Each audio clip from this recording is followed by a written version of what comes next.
All right, we are joined now by Cornell Brooks, the President and CEO of the NAACP. He joins us from our D.C. bureau. Mr. Brooks, thanks for joining us tonight.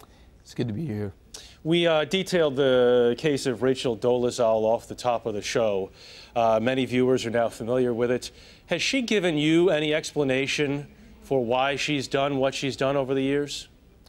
We simply have the letter of resignation that she posted online, which speaks to her desire to attend to her personal life and to not be a distraction to the local branch and to the work of the association nationally.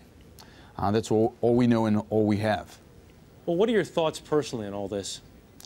Well, we have many people in Spokane who believed in her leadership, respected her as an advocate, who are very disappointed. And there are people who have bled, sweat, shed blood, literally died for the work of the NAACP. They believe in the integrity of our work. And so anything that impugns our integrity is hurtful and even offensive. So going forward, we are focusing on the work. We understand that our work is more important than any individual. Our work is the work of the nation. And so the NAACP is not being distracted by the reality TV of the moment.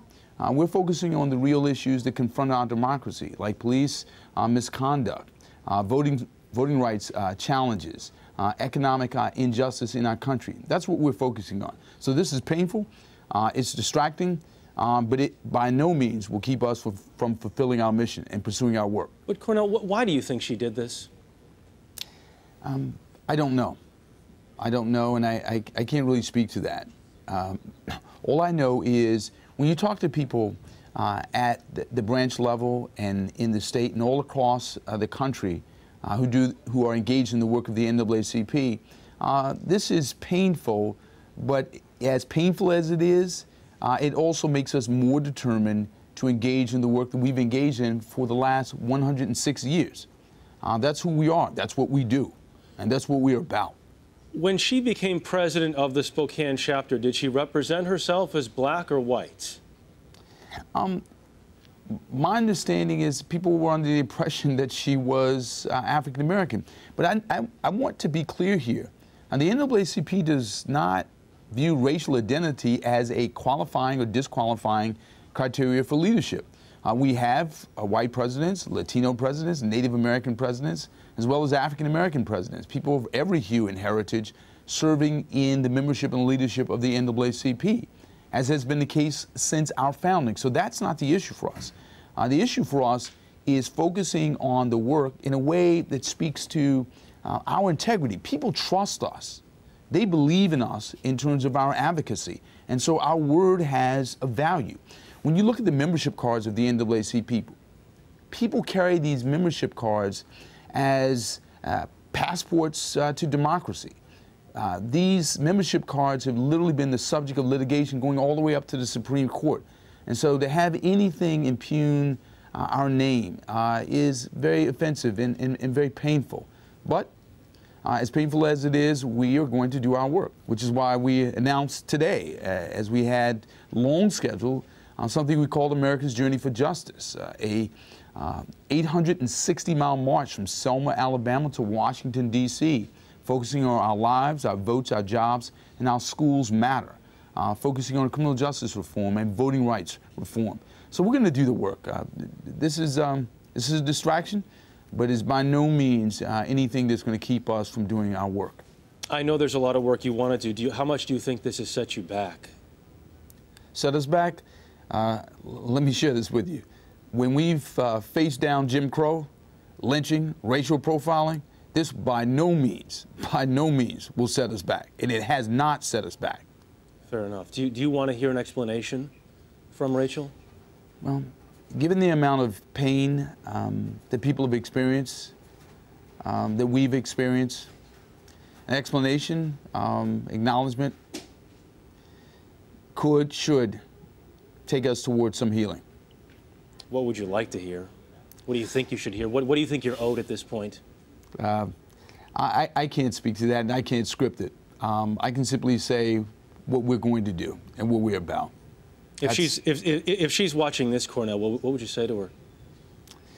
What I would say to the members of the NAACP is that we are who we are, and our values remain the same, and we will not allow our values to be undermined by anything that is really a matter of reality television, here today and gone tomorrow.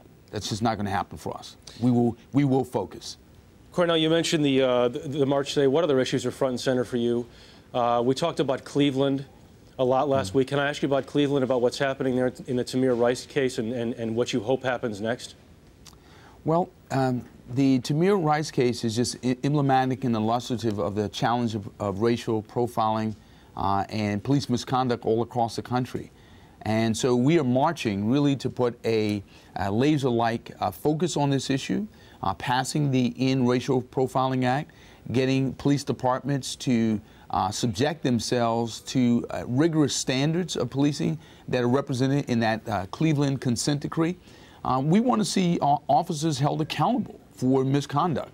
We can't have a 12-year-old lose his life as a consequence of someone making a less than 2-second assessment of his danger to society or presumed danger to society.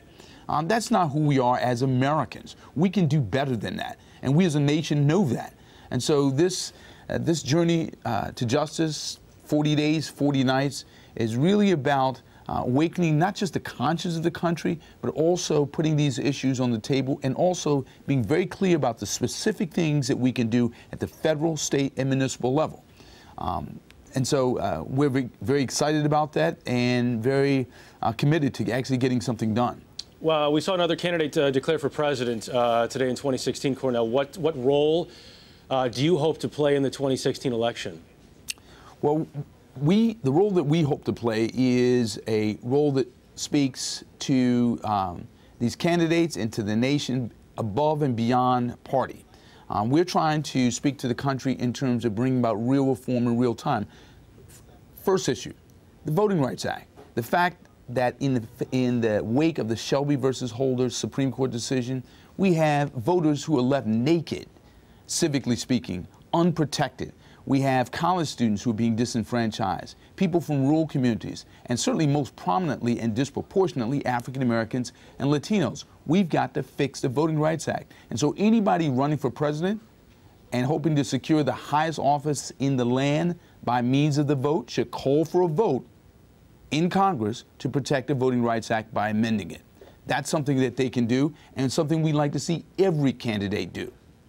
Cornell Brooks, the president and CEO of the NAACP, joining us from our D.C. bureau tonight. I know it's been an interesting few days for you. We appreciate the time. It's been very interesting.